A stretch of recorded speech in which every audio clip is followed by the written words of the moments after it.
That's Don't You Love Her Madly, or Just Love Her Madly by The Doors. And the lovely sound of Jim Morrison there at just 7:05 in the morning. Hi, this is Adam. Hey, this is Joe. And we are Adam and Joe, collectively. We're like a kind of doctor team. That's right. We come and we help people with their problems. Yeah. Which bits of the doctoring do you do, Adam?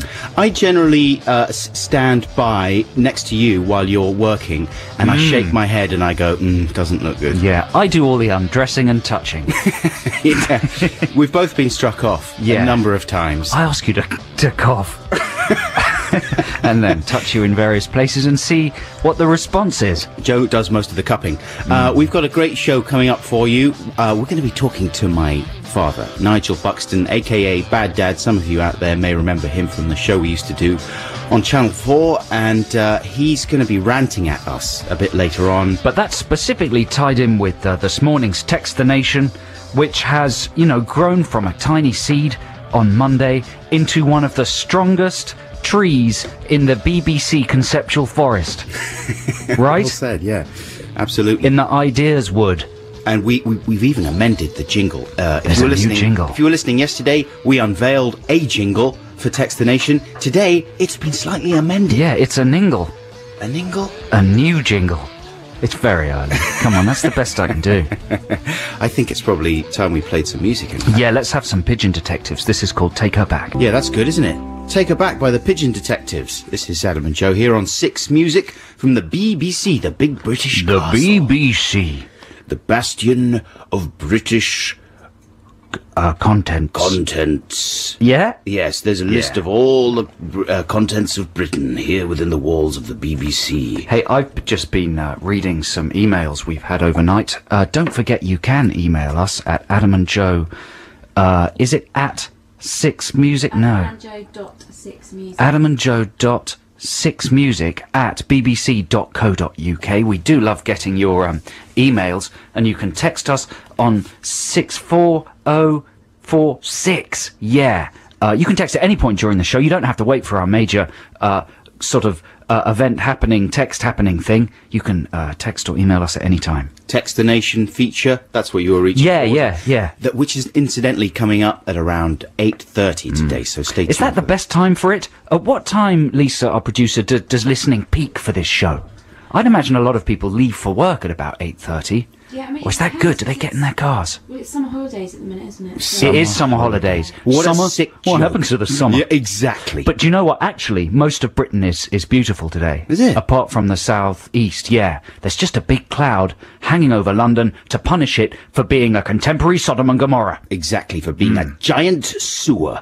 But I did check the 15-day weather forecast. Did you? Yesterday. I didn't know they could do it that far in advance. You can do it 100 days in advance. Can you really? But it's entirely inaccurate. It's speculative. It's mainly wishful, yeah. Although sometimes the 15-day forecast is not bad. And the one I checked yesterday... What did it say? It said, yes, Joe, that this morning's bad cloud weather will give way to bouts of happy sunshine. Oh, happy sunshine. Sometimes obstructed by cloud, but mainly happy.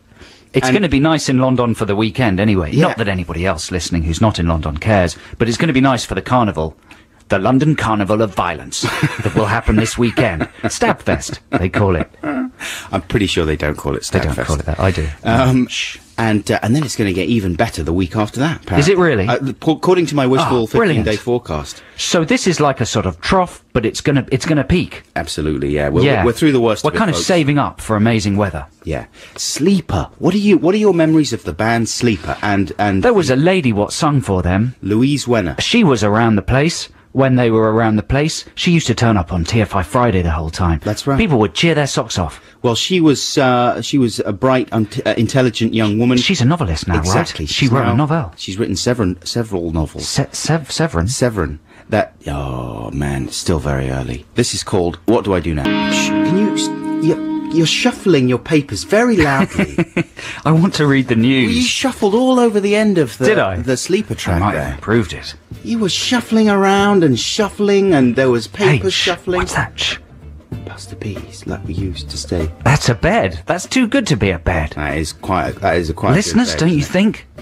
We just want to hear that. We don't want it as a bed. Anyway, we'll have it as a That's bed. Papa Don't Take No Mess by James Brown. So listen, yesterday we were talking about computer startup sounds, Oh. and we were kind of proposing that Brian Eno wrote the Macintosh Oh, here we go. computer Were we startup wrong? sound. Well, Peter McMullen has texted us, and he says that Eno actually created the Windows startup sound. Now, Adam and I don't really know what the Windows startup sound is because we don't really have Windows. Yeah. But he also says rumour has it that Eno created it on the Mac, though. But it's kind of not. You know, it's only a rumour. Oh, I It's see. not officially known. Yeah. Yeah? Was it aggressive, the email? No, there are some drawings of us being, attacked. Ugly and stupid. No, there aren't. It's a very, very nice, succinct email. Well, that's good. That makes a change. Usually it's like, you idiots. What's the Windows startup sound, though? It can't be better than the Mac The one, Windows can it? startup sound is... That's what it That's sounds very like. insulting to all Windows users. It's... That's a sound you might remember from the playground. From the playground. And from Channel 4 on a Friday night, nowadays. Yes. Which I haven't watched. When was the last time Is you that watched how they Channel 4 pitch on a- programs for late night Channel 4 Pretty now? much, yeah. They go... Got a you new go away- idea. And it's got Justin Lee Brilliant. Collins. Yeah. Let's have 12. That was quite bitter, wasn't it? That was. slightly bitter. It was on slightly Channel bitter 4. satire. Yeah. Bit higher. Yeah. Anyway, so I thought I should clear up that whole startup sound thing. Maybe someone could tell us, maybe someone could describe to us verbally what the Windows startup sound is. I like verbal descriptions of abstract sounds, don't you? Yes, absolutely. Or if you're in a position to... I don't know where I've ever come across one before. just but I play think it to I us might. down the phone. That would be good as well. Yeah. What would be the number that they would call? Text us first. They text you them. first. Yeah, there's a procedure. Here at the You British can't just Broadcasting call. Castle, you can't just phone in. Can't just You have to be vetted. Absolutely. Takes Yeah, several years. MI6 are involved. Yeah, that's right. Jason Bourne is involved. Okay, more music right now. This is Dinosaur Jr. with Crumble. The language of football. Give us some more examples of the language of football. Kick, sport, goal, boot, oi, ref, shut it, oi, half time, orange, shirts off, lads, bath, oi, That's good. fight. Now do some commentating for an imaginary football match. Well, the ball is being passed there from Roger to Rogelson. Yeah, oh, love it. Oh, dear. Oh, passed up the pitch. Oh, dear. And Oh, ref. Rodgelson's come in with a lovely move across the grass, and he's moving there towards the If I can area. butt in, Tony, he is attempting to get the ball in the goal. That is his aim, and he's kicking it to other players in order to achieve that. Look at that ball. Look at it, it's Look so at it, round, it's round. glistening, little bits of grass on it, lovely, powering across the pitch. The ball's slowed down now, and someone else has moved towards the ball. Anyway, As you might gather, we don't really understand football. understand Adam, the all right? language of sport. It's a bit like, to me, as if, you could play a game from the 1930s, and I wouldn't know. The only difference, basically, would be Hoopstick. the shorts. No, a game of football. Oh, I see. I Those thought you clips in that trail, they could have been from any game in the last 400 Right, years, right. as far as I'm concerned. When you said a game in the 1930s, I immediately thought of Hoopstick because, it's a fun one. Yeah. Anyway, hello, we're Adam and Joe. This is the BBC Six Music Breakfast Show. We've been given the privilege of being able to raid the archives here at Six Music. Yeah, most particularly the Peel sessions, and I have alighted upon this track. This was from 2001, and it's the Mighty Strokes, the Sexy Strokes. Who's your favourite stroke, Joe? Oh, the one what goes out with that bird off of the films. Yeah, is that Nick Valenti? No. Probably. Fab Moretti? I don't know. He used to go out with Drew Barrymore. They've split up now, haven't they? Didn't one of them go out with Scarlett Johansson? At some stage, I would imagine all Yeah, of them did. yeah. Yeah. They are moneyed New York boys. The sexy, thin-trousered men. And this is a track from their Peel session called Someday. Oh, that's very good, isn't it? That's the Strokes with Someday. It's weird, though, with those session tracks, because, that was almost identical to the album version of that. Apart from his vocal, weirdly. Yeah, exactly. He didn't have that, his sort of megaphone distortion. Right, it sounded as if he was, he'd just smoked a few too many cigars before arriving at the studio there, and he was reaching a little bit. But it's a strange thrill that a music fan gets from hearing a version of his favourite track that's almost exactly the same but slightly different. That's all you need sometimes, though, isn't it? Yeah, I got that with the Prefab Sprout track we played yesterday. Well, you know, and that was a Girls. good example of a track that was significantly different, though. There was some extra instrumentation on there. There was a guitar line kind of following the vocal line. Yeah. We almost sounded like real music nerds there. Really? Yeah. Well, it's two bands we know a bit about. That's right. It's unusual. I've got a hello to say. Yeah. Is he allowed to do that at the Big British Castle? It's a hello to a mega comedy celebrity. Really? Yeah, Peter Serafinowicz. No. Co-creator of Look Around You, star of many great TV and film things, Shaun of the Dead, and stuff. Oh man, I should have written down all the. He's one of my favourite. What are you comedy Are you gonna say hello to him? Anyway, yeah, he's working on a new show for the BBC. In fact, I think his own show for BBC Two. I saw the pilot. That's right. It's good. It's very funny. The Peter Serafinowicz show, and he is getting made up right now. Is he? In a trailer. I bet that takes a while. It takes a long time. Yeah. So, hi Peter, thanks for listening. Right now, here is the news. Bob. Editors. Bob. That's the correct way to pronounce the name of that band. Now, I was watching them on telly the other day on one of the festival coverage programs, Oh yeah. and the editors were playing away. Not the editors. Sorry. Oh no. You are the Sorry, I was talking about a different band. I was talking about a different band. I was talking about a different band, different band called the Editors. Oh right. But what I meant to say was editors were playing along, all dressed in grey, with their grey backing and their neat haircuts, and it cut to the wings, and there was Edith Bowman. She goes out with Mr. Editor. There we go. She was like bopping her head. She knew all the words, and I thought she's a big Editors fan. She's the biggest. And then Adam Buxton told me that she's snogging one of them. Can't get bigger than that as a fan. Really? No, you can't. I mean, that's the dream of all the fans. Is it? Yeah, it's like Mrs. Newman.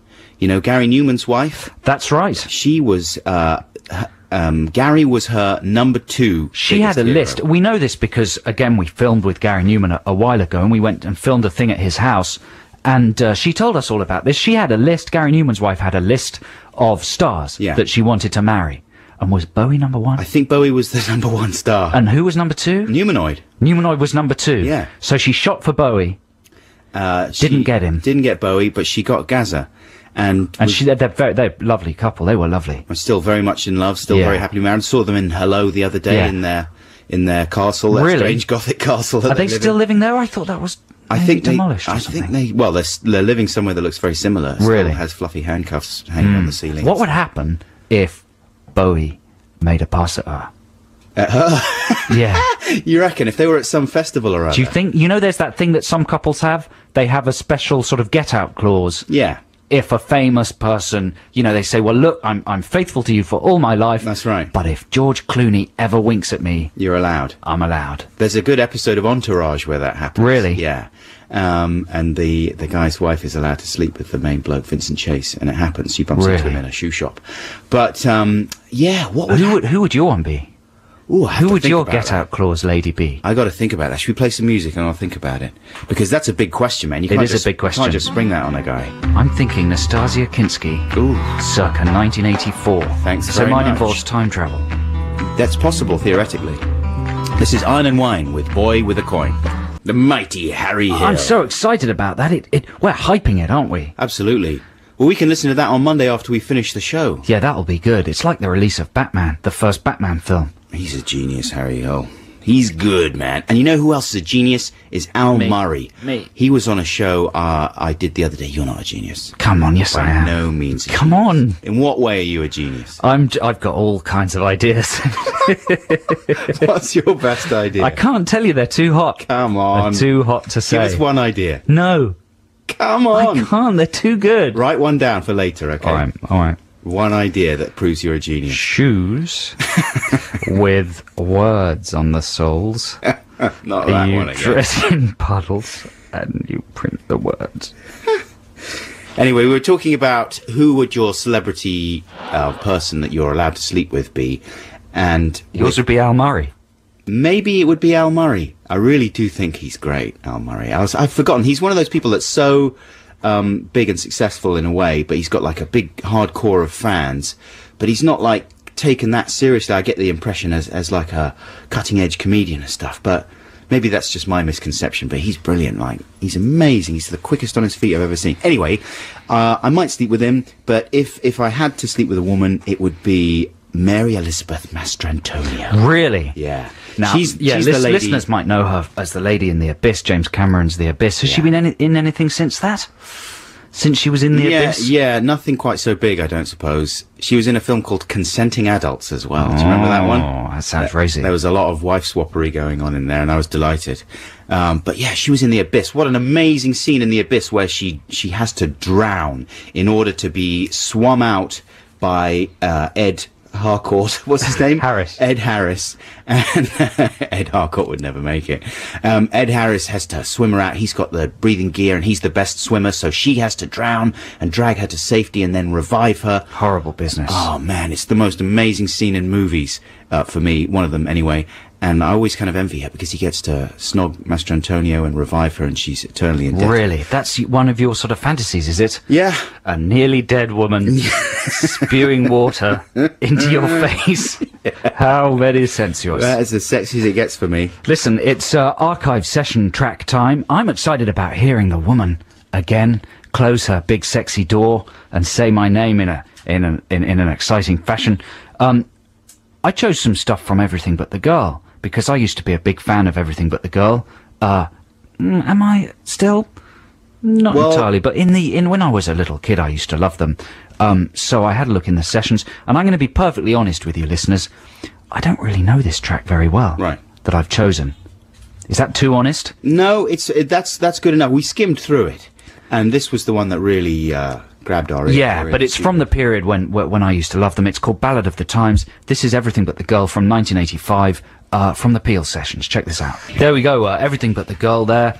Well, that was a rather a lovely tune called Ballad of the Times. That's absolutely what is my problem? Sometimes I launch into speaking and it doesn't happen. Give it another go. Just doesn't happen. That was absolutely lovely, I thought. Yeah. And we were just talking about the fact that Tracy Thorn, the lead singer of Everything But the Girl, released a solo album earlier this year. I was worrying there that in the small chance that either Ben Watt or Tracy were listening, that would be that what I said about them would have been a kind of a Spinal Tap moment. Do you remember that moment in Spinal Tap? Yeah. When they hear their record? That's great to hear that one again. Spinal Tap, currently residing in the Where Are They Now file. I know, and there was me saying about Everything But the Girl that I used to like them in the 80s and implying that I don't anymore, and it's not true. No, it's not. They're very successful, and they're, still very successful. They've had an amazing career. Every time you thought they might have be sort of fading a bit, they've come back stronger than ever. Yeah? Why are you laughing? Because I made it sound downbeat again, haven't I? Now, it's good enough to say that they're a great band. Yeah, they're a great band. Well done. Well done. Now, what were we just talking about? Oh, yeah, songs to wake up to we were talking about. Yeah, yesterday we were talking about what the best alarm clock sound was, and we had a bit of an alarm clock war. I came up with the most violently aggressive one. Adam had a lovely and soothing one. But we got an email from a guy called Nick. He doesn't give us any more information than that. It's just Nick. He is talking about the fact that he wakes up to a song. I guess he must program his clock radio or whatever, or his CD player or MP3 player. Maybe his personal computer. Yes, to wake him up to a song. And the song he chooses is Welcome to the Jungle by Guns N' Roses. Oh, man. And here's Nick's description of what happens when he wakes up. It starts with a kind of grating / guitar noise, but it holds within it warm 80s memories, which, in a dazed awakening state, make you think this song rocks. But what is it? Even though you woke up to it every day for the last 3 weeks. The grating builds, but you've got only about 10 seconds before the howling starts. If you're not quick enough, you've reached level 2. Normally you're up by now and you've turned the howling off. But if you haven't, you know it must be the weekend and you can either progress to level 3, the screechy Axl singing, with your head buried under the pillow, or you can shout along while you make a brew and wake the rest of the house up. So there you go. He's broken down Welcome to the Jungle into kind of stages of awakening. Well, it's good to have a nice long intro for a track there if you're waking up to it. Yeah. Something like, Stone Roses, I Want to Be Adored, which starts off with a sort of wash of ambient noise and weird sounds like clangs and factory sounds or something, and then gradually the guitars come in, jing, jing, jing, jing, and then the bass. It's very slow. It all takes about over a minute. That particular song might soothe me back to sleep, though. It's a bit too trippy. Yeah, but it gets... Yeah, maybe you're right. I'd have a sort of acid flashback. Yeah. Not that I've got anything to flash back to.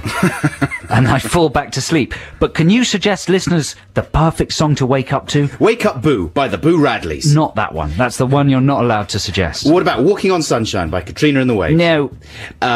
It's Got to Be Perfect by Fairground Attraction. No, you're not allowed any of those. Anything by Sixpence None the Richer. Text your suggestions to 64046, or if you don't have a mobile phone, you can email adamandjoe.sixmusic@bbc.co.uk. I wonder how this one by the Charlatans would work. This is Love is the Key. Love is the Key, you see, by the Charlatans. That's true, you know. You know, it is true. It is. And it can be used as a key replacement as well if you ever... Really? Yes. If you're locked out? If you're locked out... What do? You just love the door? You have to love the door, but you have to love it to such an extent, and the lock, and it's a very difficult thing to do because... Is it really? When you get locked out, your natural impulse is toward fury... towards hate. And frustration and mild depression.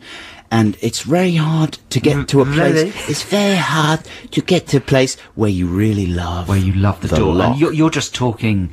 You're not talking about making love to the door. Yeah. Are you? That's what I'm saying. Wow. There's a lot of difficult things about it.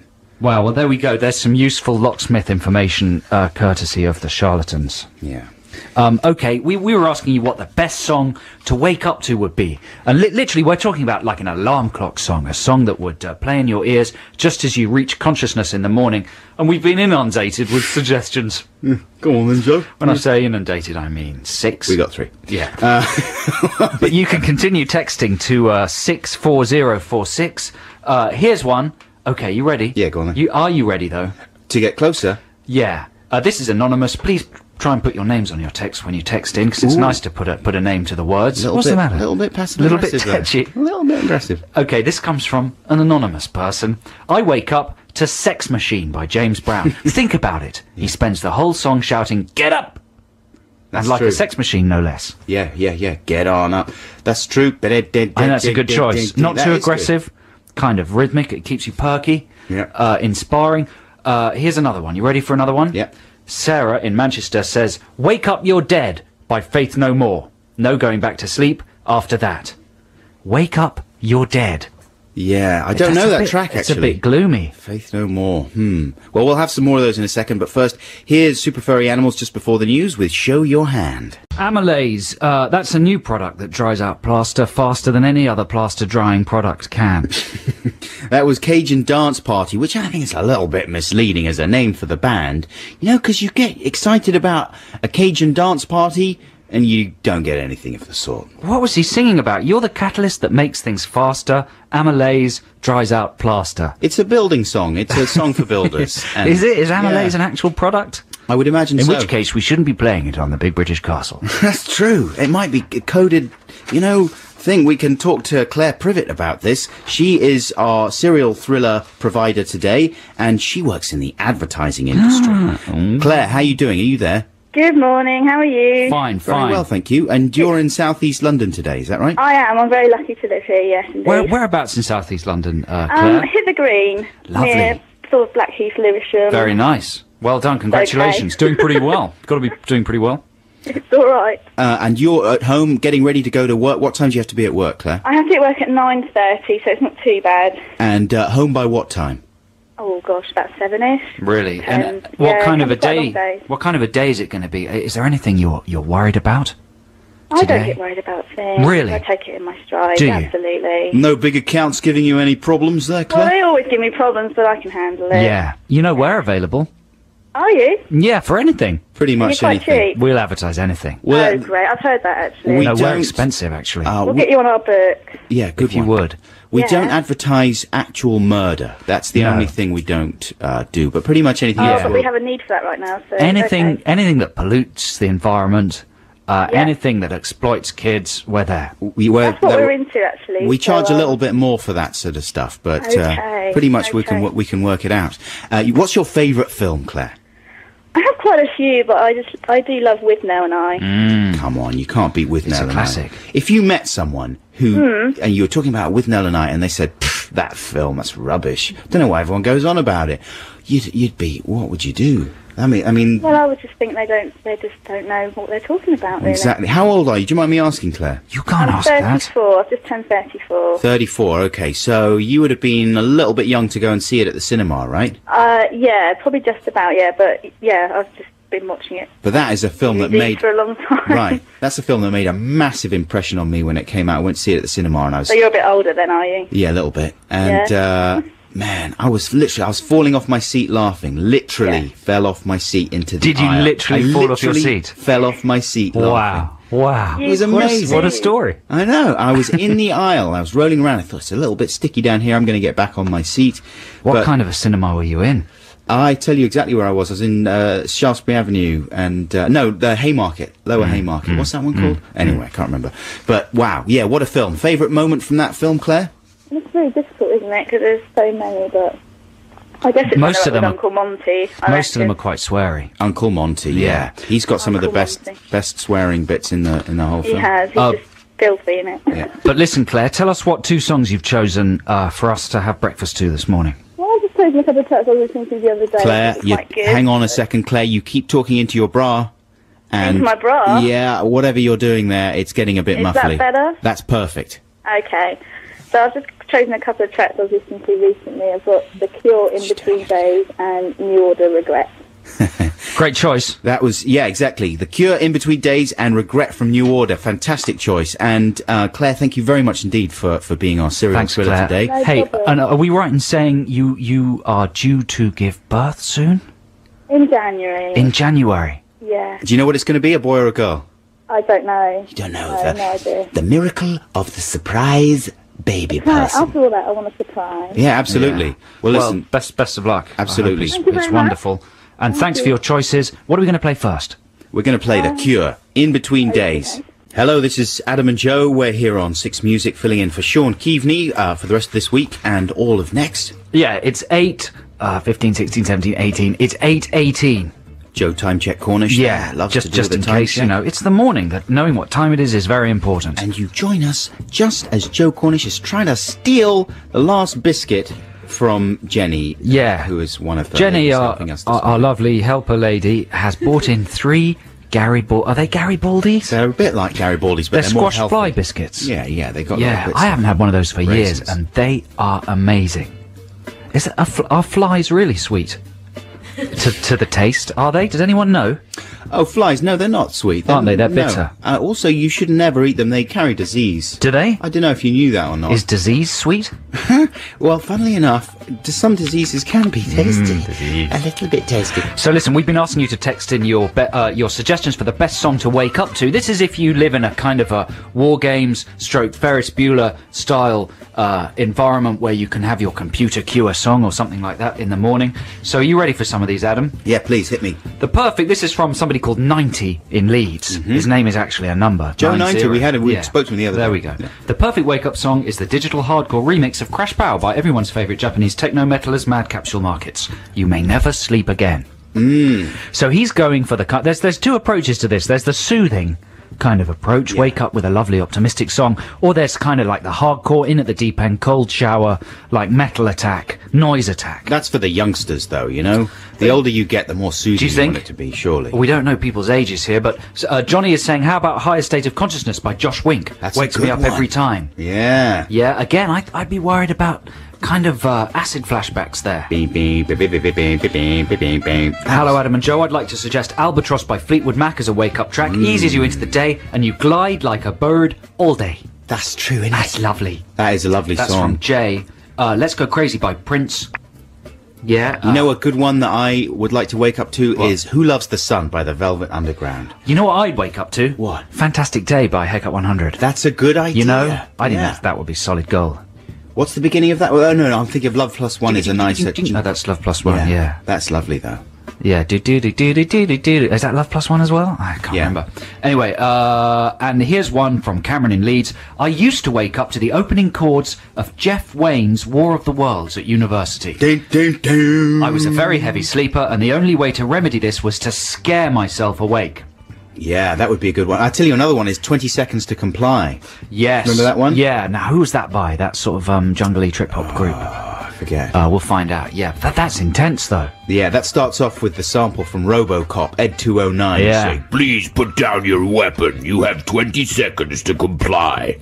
The Russian national anthem wakes you up right in the morning, says Ryan. What's the Russian national anthem? I love Russia, yes I do. Yes, I do. I love Russia, yes I do. Yes, I do. And you love Russia as much as I do. We love Russia, yes we do. Yes, we do. That's correct. And that's it. That's the end of that text competition with that stirring rendition of the national anthem. We're going to close that one off because soon it's time for Text the Nation. And don't forget, we've got a rejigged jingle. A rejingle. With some extra information for the jingle of Text the Nation. Yeah, this is only because somebody complained by email yesterday that the Text the Nation competition was non-inclusive to non-mobile phone owners. And as you know, here at the Big British Castle, it's our mission to be inclusive. We wish to include everyone. Yeah. And, of course, you're welcome to communicate with us any way you wish when we launch Text the Nation. It doesn't have to be just by text. And that will be made clear to you once you hear the jingle. Yeah. But now, here's the lovely Lily Allen. Is it true that just the physical act of smiling makes you happy? It is true. Is it true it kind of stimulates blood vessels in the happess nodes, synapses of the brain? Yep. Yeah. So everybody out there, even if you're not happy, just have a go at smiling. Does that make you happy? Even if it's insincere. Have a go at it. It'll work eventually. It'll work eventually. A smile is my natural. I'm smiling right now. If you fake a smile, you can't fake a smile, can you? Look at that. You can't. That just looks so evil. Yeah, it does. Look like the Joker. A fake smile does look evil. You end up looking like Richard James, Aphex Twin. Yeah, or Itchy the Killer. Yes. Yeah, have you seen that film? That's right. You look like a kind of clown killer. But it does work. You know, sometimes when you're doing voiceovers and stuff like that, they say, "Come on, smile," and it just sounds like you're smiling. Could put a smile in your voice. Okay, so I tell you what. Introduce this next song now with no smile. Okay. And then do it again with a fake smile, and let's see if we can tell the difference. Okay. So, no smile. This is my breakfast single of the week. It's the fantastic new single from Spoon called The Underdog. With a smile. This is my new single of the week. It's working, isn't it? This is Spoon with The Underdog. It's a peach. That's Spoon with The Underdog. This is Adam and Joe on Six Music. Now, here's the news read by Joe and Catherine. The Smiths with Big Mouth strikes again. This is Adam and Joe, BBC Six Music, filling in for Sean W. Keaveney.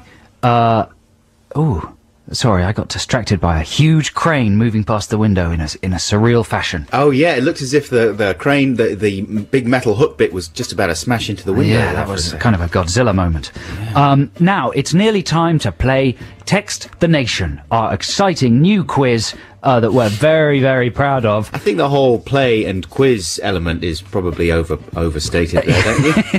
We got to use some kind of words to describe it. It makes it sound like a fun game. It's not a quiz, is it? It's not. What is it? What can we describe it as? It's an opportunity to communicate with it's people. Basically the same old rubbish we've been doing all morning, but with a new sort of name. With a slightly different name. Yeah, to try and differentiate things. So, you may remember that yesterday Adam created an extraordinary, compelling trail-like jingle for this segment of the show, and we had a complaint from a listener, and don't ever let it be said that we don't take listener complaints seriously here. We take them very seriously. It was stated that we were prejudiced against those who did not have text capability. Yeah. Not true. You can Textist. You can communicate with us in any way that you wish, by email. You can use skywriting. It doesn't matter. So he insisted that we adjust the jingle to include people without mobile phones, people who emailed. So are we ready? Are we going to unveil the new jingle? The new adjusted jingle. Text the Nation. Text the Nation. What if I don't want to? Text the Nation. But I'm using email. Is that a problem? It doesn't matter, text. So you see, it's quite clear there. Yeah. That it's not a problem. Yeah. If you want to use email, text the Nation. You know what? Is everyone happy now? I miss yesterday's jingle when the woman said, when it went, text the Nation, text the Nation, and the woman went, I don't want to. And the other woman went, it doesn't matter. That's all in there. It's still in there. Is it? It's still in there. Did she say it doesn't matter? Doesn't matter. Text. Really? At the end, At the very end. When you say woman... Just play it once more. It's you doing a lady voice, isn't it? No. Or is it just a... Here we go. Text the nation. Text the nation. What if I don't want to? Text the nation. But I'm using email. Is that a problem? It doesn't matter, text. Oh, yes. You're right. I missed it. It's all Wow. It doesn't matter. So today on Text the Nation, we are talking about things that your parents go off on one about. Yeah, like elements of pop culture that your mum and dad or older relatives just cannot compute. They don't understand. You know, it's like moments when you're watching the telly. Obviously, this is for younger listeners, but it used to happen to me when I was a kid. I'd be watching something on the telly. My dad would open the living room door. He'd look at the telly. He'd look at me, and he'd go, "What is this nonsense?" Yeah, exactly. Oh, Blake 7. What a load of Don't rubbish. understand how you can watch this piffle. Why are you watching it? Oh my God! For my dad, it was Noel Edmonds. Really? He couldn't stand Noel Edmonds, and now we have my dad on the line. Nigel Buxton is with Hey, us just today. before we speak to Nigel, let's just give the text number is 64046. You can email adamandjoe.6music@bbc.co.uk. This is a national survey. We want to know the pop culture figures, people Doesn't necessarily have to be completely pop cultural, but just people in the public eye, and also things as well. who your parents cannot tolerate, who really wind them up, who they've got a thing for. Now, Dad, are you there? I'm here. Hello, Nigel. It's Joe here. Good morning, Joe. Very nice to hear you. I have to say as well that I would not normally call my dad Dad. I would normally call him Daddy. Well, call him Daddy. But as we're on... We've discussed this before on the What you radio. like, as long as it's fairly polite, Holmes? Can I call you Daddy, Nigel? by all means. Thank you very much. By all means. So, has Adam explained the purpose of our call today, Nigel? Yeah. So what are the things or people that you tend to go off on one about? I should think top of my list is, or pretty near the top of my list is Bob Geldof. Bob Geldof. We were talking about Bob yesterday, saying that his daughter Peaches seems to be the new bête noire of the tabloids. Now, Nigel, does he? without saying anything libelous or at all rude, why is it that Bob Geldof makes you so upset? I think he's one of the leaders of what I call the great unwashed look. That's not the main reason he curdles the milk on my cornflakes.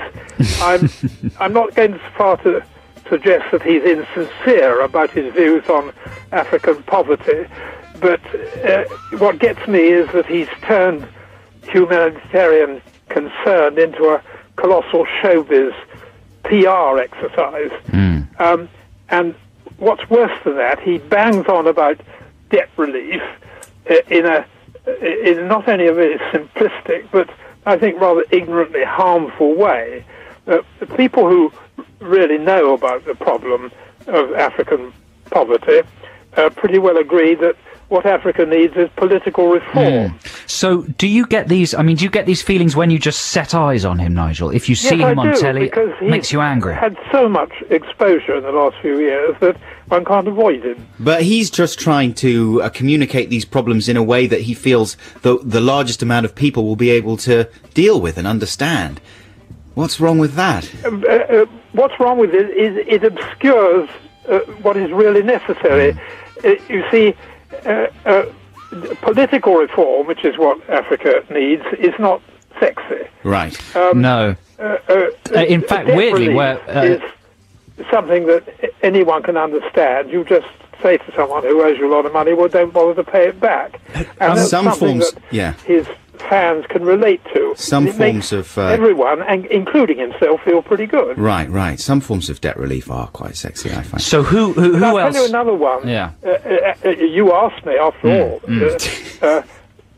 Another one Without going is into Boris Johnson. right, okay, Right. Boris Johnson. So, without going into any actual policies, what are the things superficially that drive you mental about Boris? He takes us all for fools. He himself is very well educated, which most Etonians are. He knows it. So he thinks he can afford to be flippant about things which the rest of us are usually rather serious about, because we ought to recognise that behind the bumbling buffoon, there's a superior intelligence and a needle-sharp brain. It's a kind of conceit, really. And what sort of words are you likely to use? Say, if you're flicking through the channels, Nigel, and you come across Boris Johnson, what kind of exclamation are you likely to make? Explanation of what? What exclamation? What are you likely to say to express your dislike of Boris Johnson? He's in the way he comes across, he's a phony. He pretends to be a buffoon, and in fact, he's a shrewd, self-interested, calculating politician. So you would plump for buffoon and phony for Boris Johnson, who a lot of people really like, and some people see as the acceptable face of conservatism. How have your feelings changed about Noel Edmonds, or have they? No, I think Noel Edmonds is fairly harmless. I don't like people with his kind of beard, Listen, and his kind of hairstyle. And Nigel, I think we'll keep you hanging on there if that's okay. But we should go to some music. This is Maximo Park with Girls Who Play Guitars. This is Adam and Joe here on Six Music, covering for Sean Keaveney, and we're right in the middle of Text the Nation, an amazing feature where we ask people to communicate with us about a thing. It's like a survey. That's my angle. It's like a national survey. National survey. We have some of the nation's top brains listening to this programme. That's true. 500,000 of the cleverest people in the country, and we tap their, collective hive mind. Ooh, Yeah. hive So our proposition today is about your parents or your older relatives. What people or aspects of modern life and pop culture make them really angry? We were just talking to my dad there, Nigel Buxton, a.k.a. Bad Dad, and he was going on about a couple of his pet hates, Bob Geldof and Boris Johnson, and they are two people that as soon as they pop up on TV, he'll just immediately explode with, that phony, that. We've had a nice text, though, that says, your dad is so sweet. I have a great dad, but I want another one now, and I want your dad to be my second dad. And he's right, about Bob and Boris. Idiots. Oh, I don't know about it. I've got a lot of time for both Boris and Bob. Do you know what I mean? It's hard, isn't it, it's just hard. It's very hard. So hard. Listen, here are some other texts that have come in. My granddad, this is from Tom in Wet Romford, my granddad cannot stand The Simpsons. Right. Quote, all those stupid yellow cartoon chaps, turn that rubbish off.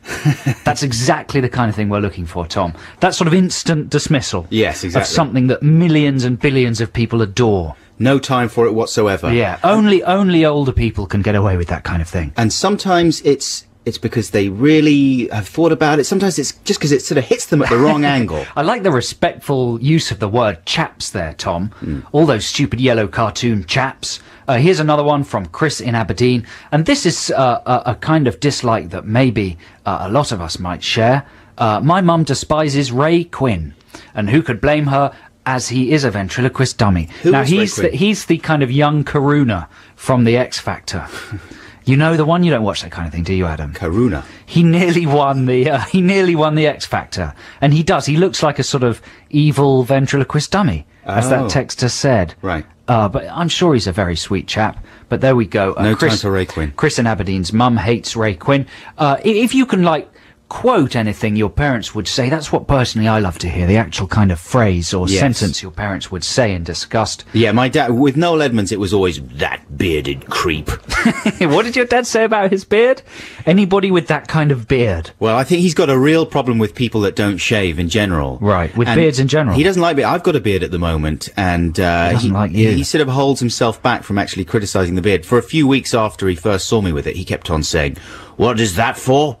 But that people What's say, it for? People sort of say that to me anyway. Well, it's to nest birds. I'm breeding a rare species of tick. I think his theory is that if you've got a beard or you don't shave, it shows that you're a lazy person, feckless person. Also, you're hiding something. I agree with him. That's the gist of it for my dad. We'll talk to him a bit later on about that. Beards is a whole other factor. Here's a really good one from an anonymous texter.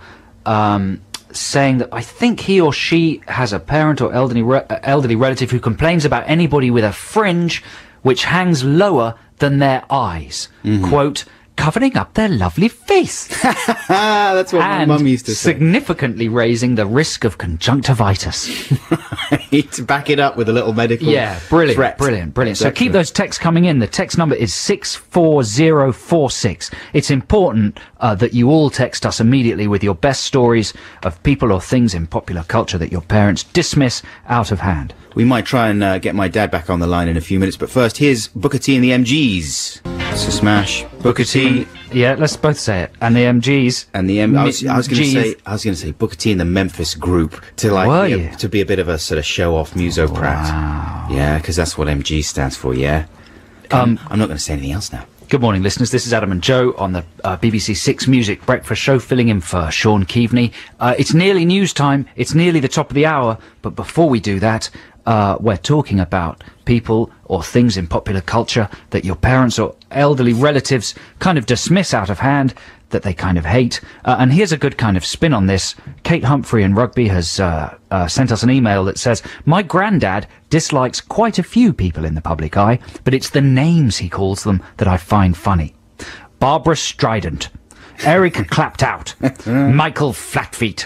I could go on, but I have to get to work. I wish you had gone on, Kate. That's really true, isn't it? Like mums and dads kind of inventing dismissive comedy names for things. I remember whenever I was watching Top of the Pops, and my dad would come into the front room and he'd go, not Top of the Flops.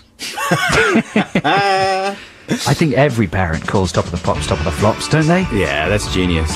Right now, here's Candy Payne. After the news, we will be talking once again to my dad and continuing to find out some more things that make your parents froth at the mouth. BBC Six Music. Adam and Joe. Text the nation. Text the nation. What if I don't want to? Text the nation. But I'm using email. Is that a problem? It doesn't matter, text. There we go. That's the brand new jingle, today's new jingle for Text the Nation, our amazing sort of survey section of the show. We've had an email from the person who complained yesterday. The person responsible for having the jingle changed. His name is Chris. His email goes like this. Wow. The new jingle is amazing. I feel so proud of myself for complaining. This is going on my CV as an achievement. Quote, successfully negotiated change of jingle on popular radio show. It's very nice of you to use the word popular there, Chris, and thanks very much for your interventionist behaviour. Now, we're talking about things that make your parents go into a kind of furious ranting state. Have we got any more text stroke emails there? We've got lots. Okay, here is a good one from Lindsay. My mum hates Linda Bellingham. When she was in the gravy ads, the mum would growl, "Oh, for Christ's sake," at the telly. I've no idea what the root of her loathing was. Oh, for Christ's sake.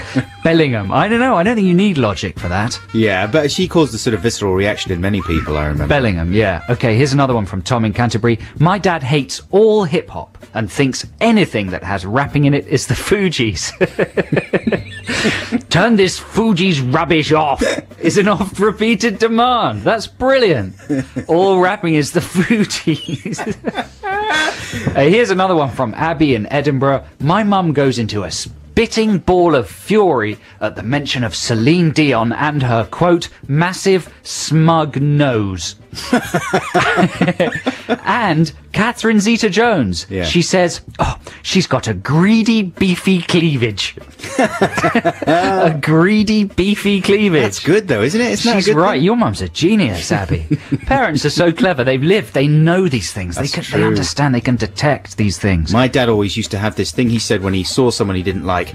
It used to be Jan Leeming a lot. When the news came along in the olden days and it was being read by Jan Leeming, Oh, Jan Leeming. I'm putting her in my leaky boat in the North Atlantic. Wow. he had a leaky boat that he put people in. Noel Edmonds was going in there. He's going in the leaky boat. That's nice because it's almost kind of viciously horrible. He's almost saying, I want to kill the person. Right. But actually, he's putting them in a leaky boat, so they do have a minor chance of got a survival. chance. They're in jeopardy, but they might be able to paddle to safety if they change their ways. Now, let's play a little bit of music. Joe, this is your free choice, and then after this, I think we'll try and raise my dad. I'm a bit worried about this, listeners.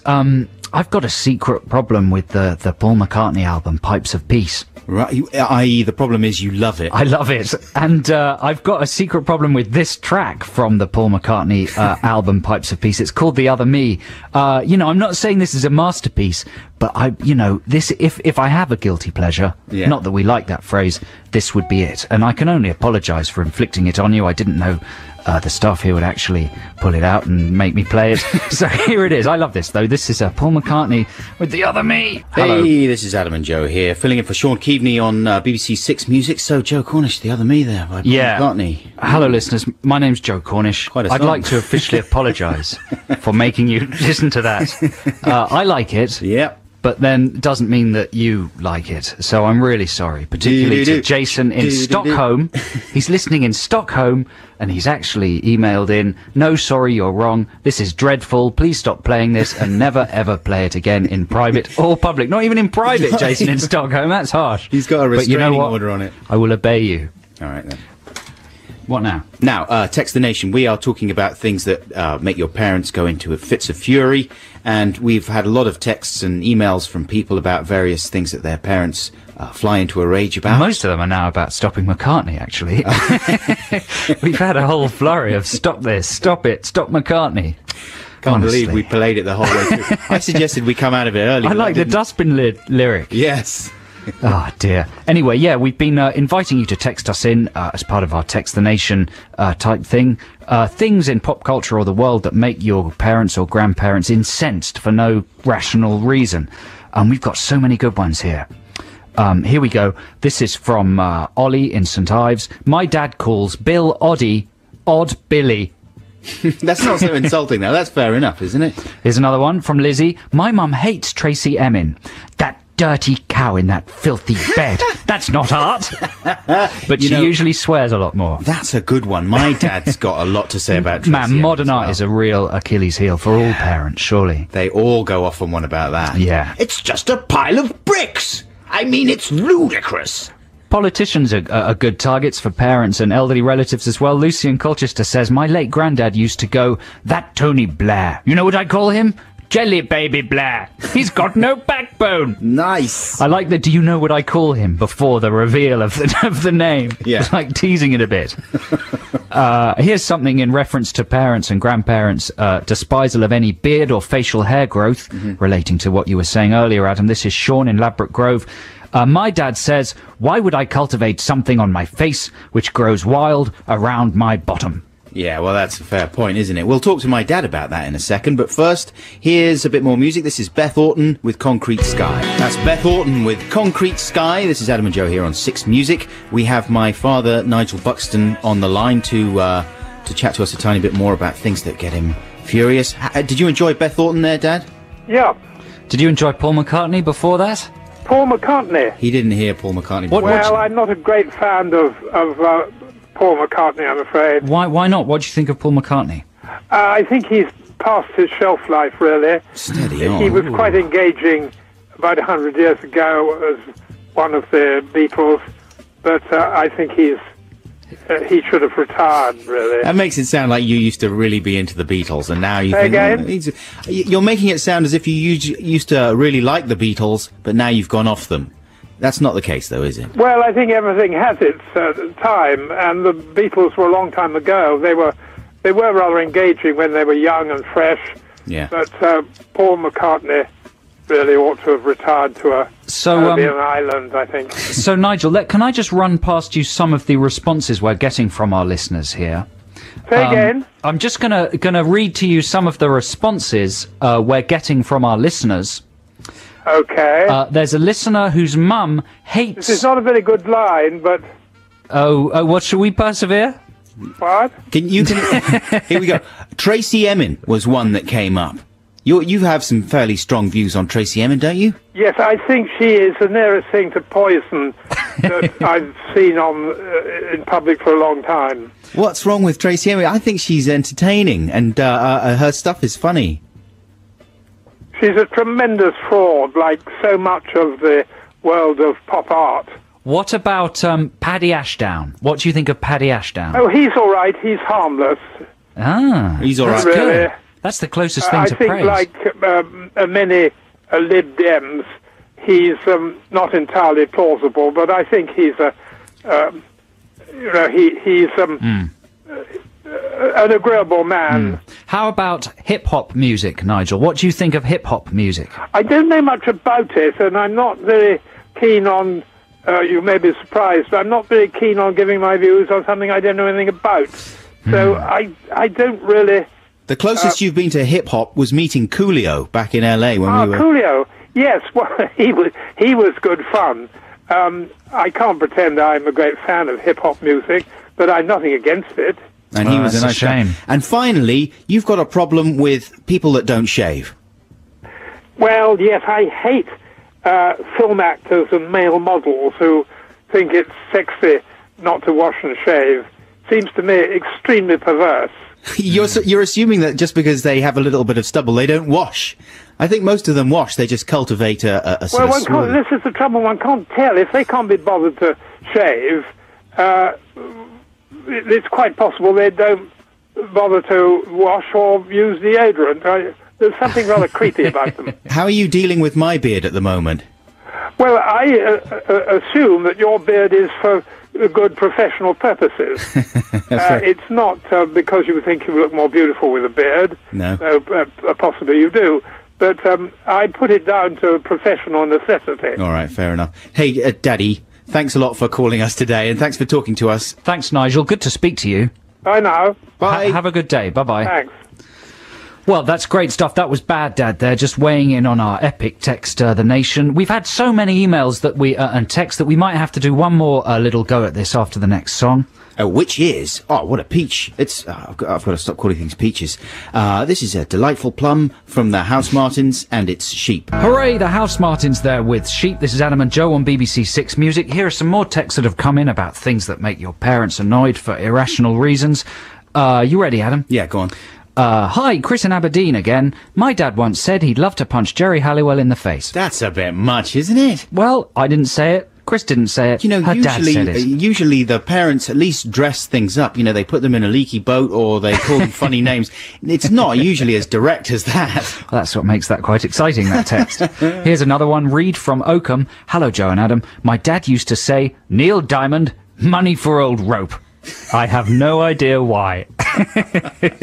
That's not true. Anyway, he's a genius. Jen in Soho. My dad gets enraged at the Neighbours theme and end credits before the 6 o'clock news starts. He turns the sound off, tuts and groans at it. Yeah. That's fair enough. It's a dreadful noise. Tony Hatch, isn't it? It's something like that. It used to be. They remixed it, though, recently. That's right. Made it new. Here's Tom again. Tom, he must have texted before. My grandma hates anything on TV to do with space or sci-fi. I'm not watching that. It's just silly. Says Grandma. That is a precise impression of Tom's grandma as well. And finally, Zoe says, my mam hates songs that have sirens in them. She thinks it should be against the law in case you get confused when you're driving.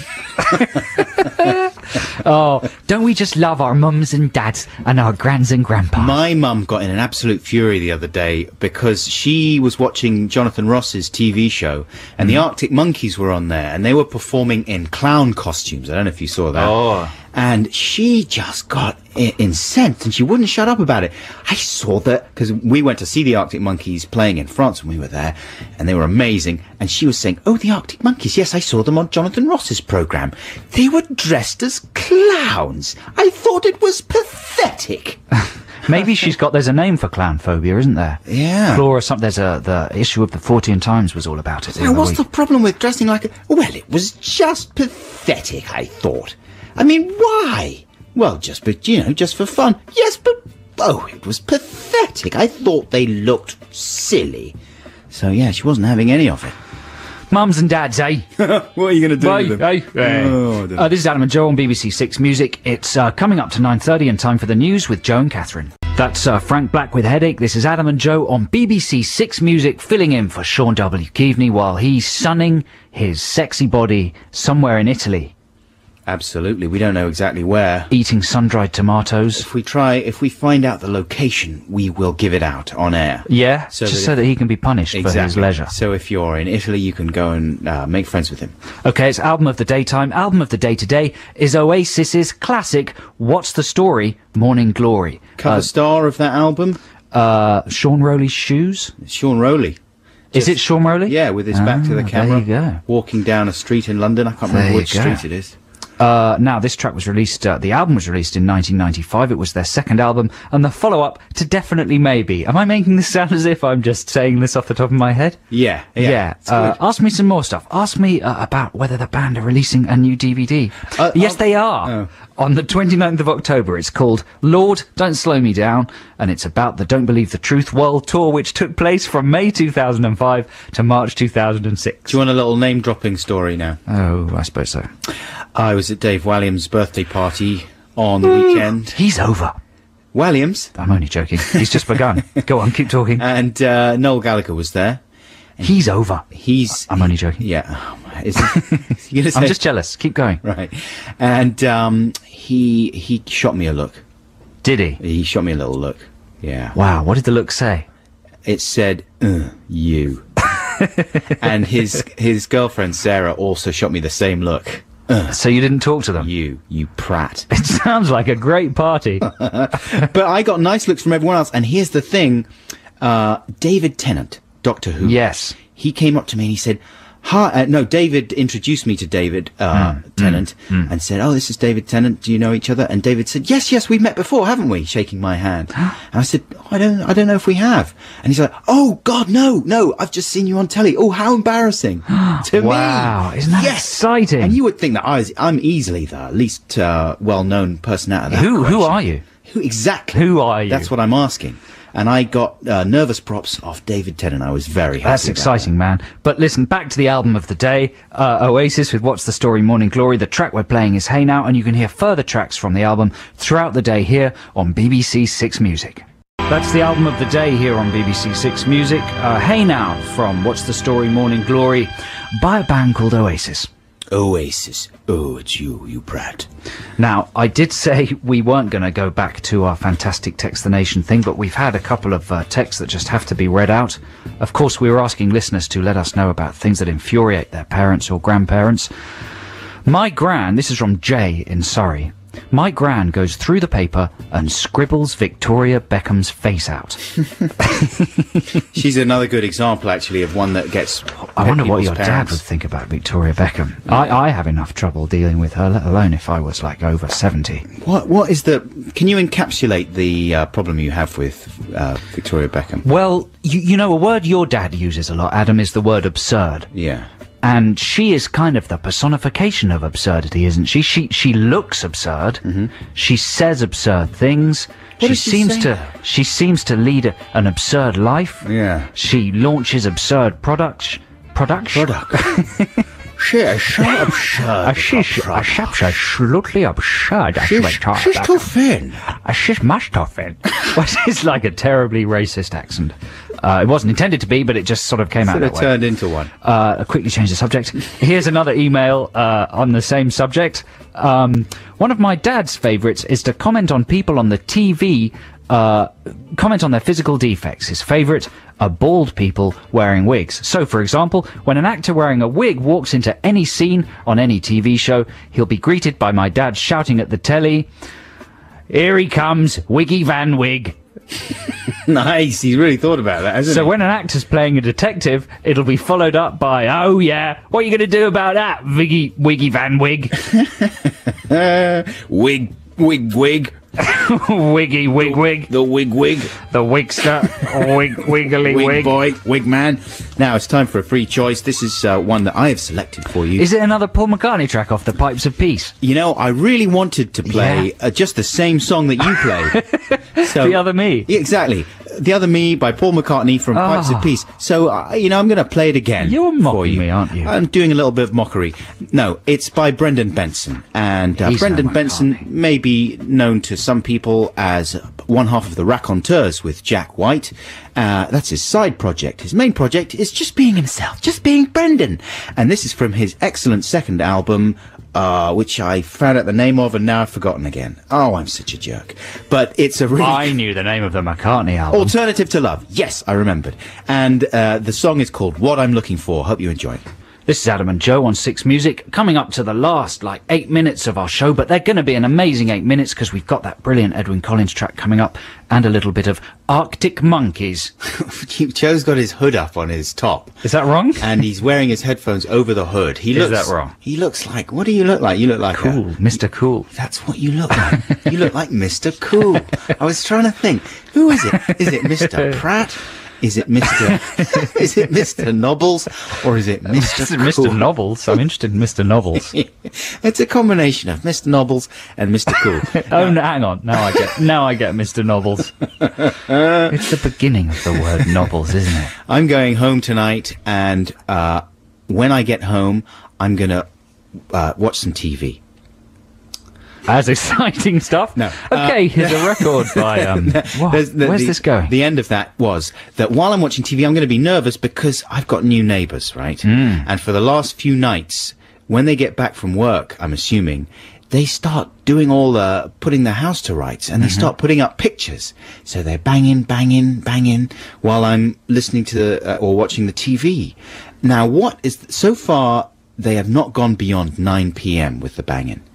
Would you say that's appropriate behaviour? What's the cut-off for putting up pictures? I think 9 p.m.'s probably right. You got to think of the children. Right. What time do children generally go to bed? Well, they go to bed way before 9 p.m. Well, then that's irresponsible. They should know you've got young children, and they should stop their banging earlier in the evening. You know, sometimes before I had children and I was a less respectful member of the society, when I moved into a flat, I used to do a bit of late night putting up pictures. But my technique to throw off the neighbours would be to do random banging. Do you know what I mean? What do you mean? Like, not regular. I thought it would be more annoying if it was like bang, bang, bang, bang, bang, bang, bang, bang, bang, bang. So what I would do is bang, bang, bang, bang. I tell you, a better Bang, bang, bang, technique bang. would be to be nailing in 7 nails simultaneously in different areas around the house, and do one bang on each nail at a time. Ooh. You know, Get so your friends round to do it. Well, no, it'd be just like moving around the house. Oh, okay. So there'd be a bang in the wall in the front room, then suddenly one in the attic, and just as they were complaining about that one, you get my drift. Yeah, that Hey, would confuse them. Listen, here's this fantastic new single by Edwyn Collins. This is You'll Never Know. Fantastic. This is Edwyn Collins with You'll Never Know, and he's got a new album coming out. His 6th solo album. It'll be out on the 17th of September, and it's called Home Again, and I personally am very excited about that. It's a kind of a Philly soul sound. Yeah, I love the sound of that. Very good. This has been Adam and Joe on BBC Six Music. Thanks for listening. Thanks to everybody who's texted and emailed us. We'll be back again tomorrow morning. Believe it or not, at 7 a.m. Here's the Arctic Monkeys with Fluorescent Adolescent. Have a very fantastic day and stay tuned for Gideon Co. Bye.